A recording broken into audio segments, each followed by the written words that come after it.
Welcome back to the 3D Construct series where we're looking at creating a 3D game inside of the Construct engine. Now we've currently got it set up so we can look around and we can move backwards and forwards. Problem we've got at the moment is we can go through walls, so we're going to fix that today.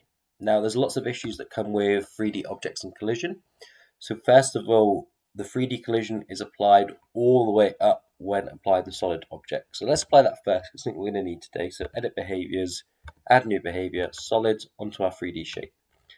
Now it doesn't matter if we go under a 3D object or we go above it, we're still going to have that collision on there. So that's like we'll tackle in another video, but what we want to focus on just this video is side collision. So when we approach an object from a side, collision's on. So what we're going to do is we're going to go to the player, I'm going to add a new behavior, and the behavior that we want is called custom. So this gives us lots of different movement abilities without just straight up saying this is a platform game, this is a top-down game. So we want to go back to our event sheet, and we're just going to add some new actions to some conditions we've already got. So what we want to do is once the player moves down, or up, or left or right, we want to check if they're in a wall. If they are, we want to push them back into the world. So I'm going to add a new action. I'm going to say player. We're going to look for this option that is move towards angle or push out solid at angle, sorry. And this is going to be set to our 3D camera. Dot camera rotation X, so which way we're looking.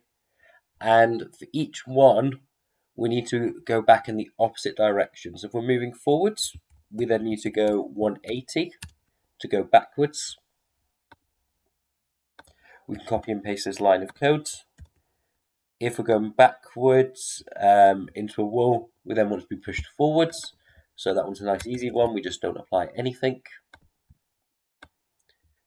If we're going left, we want to be pushed right, so we change that to plus 90.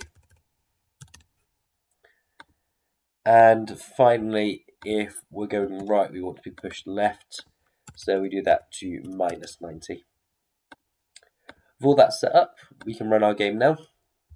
And you'll notice that I can't get through this wall.